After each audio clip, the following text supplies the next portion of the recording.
This is what I call a bracket buster in the NCAA tournament for Division One men's basketball. There will not be a repeat champion in this sport. I apologize for looking down because I cannot memorize all this stuff. One seed Florida lost to 9 seed Iowa, 73-72. Obviously, Florida is probably the best team in the SEC to possibly go to a Final Four or win a national title. I don't think anybody else is capable. I'm sorry. And Florida's season is obviously over. They're 27-8 overall. Now Iowa they are 23-12 overall. Their next game will be actually a conference opponent, but it will be in Houston, Texas. It's against Nebraska, the 4th seed. So who would have thought a 4 or a 9 going to the Elite 8? Crazy. I know. And Iowa was up at halftime 33-31. Second half, Florida scored more, 41 points. Now, I was actually scored more, 40. But there's more to the game than that.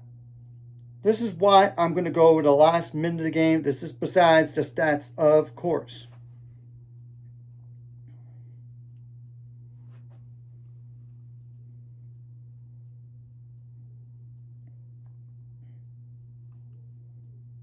Okay, like with around 57 seconds left, Bennett Sturts made a floating jump shot for Iowa right after Buki Flan turned the ball over, around like with 110 left. It was like 71-70. Florida was up. Around 35 seconds left, Thomas Haupt missed a 3. Florida got the offensive board, and Thomas Haupt attempted a 3 again, but missed it. But Cooper Cook, Koch, got the defensive board, and Bennett Sturts, around 11 seconds left, missed a layup for Iowa, and Isaiah Brown got the defensive board, and a foul was called on Cale Combs for Iowa, and Isaiah Brown went to the line, missed the first free throw. So anything at that point could have gave Iowa the lead, but Isaiah did make the second free throw to make it 72-70. So Iowa had a choice whether they're going to go for the win or try to force overtime. Florida did call timeout, and around 4 seconds left, Alvaro Figueras made a 3 assisted by Bennett Sturts to make it 73-72, and Iowa did call timeout, and Florida got down to court after the timeout, but did not get a shot up. I thought this was going to be a hard region for Florida potentially to win anyway. I'm just being realistic because when you look at it, the 2 seed Houston, they're in the same city as where the South region, like Elite 8 and Sweet 16 games are going to be played. I'm just being totally honest. So that's why I picked Houston over Florida in some of my brackets. I didn't think they would lose this early, but it's still a bracket buster, to say the least. Now, Florida made half of their shots on 46 attempts, 32% on threes on 19 attempts, 74% on free throws on 27 attempts. That's 7 misses. Just make 2 of those, you would win the game. 27 rebounds, 9 of those offensive, 18 assists, 11 turnovers, 7 steals, 1 block, 18 fouls, only 8 points on the bench. I mean, Urban Klavzar had 5 points and Isaiah Brown had 3. 3 double-digit scores. Okay, Xavier Lee with 17 points, Alex Condon with 21 points, and Thomas Haupt with 19. Though he was inefficient from the field, 3 for 11, 2 for 8 on threes, but 11 for 12 on free throws.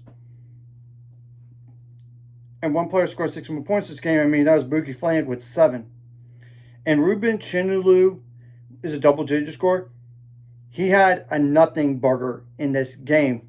0 points, 0 for 1 shooting, 1 rebound. He did have 4 fouls as well. Now, Iowa had 16 bench points. I mean, Alvaro Fulgueras with 14 points.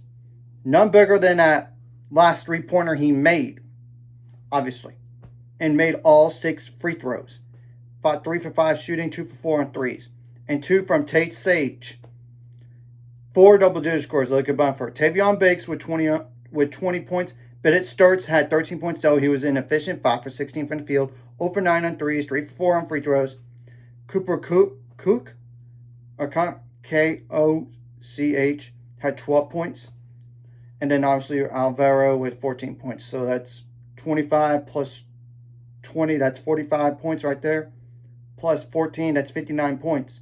And 2 players scored 6 or more points in this game. I mean, Kale Combs had 6 points. And Cam Manyawu, Manyawu,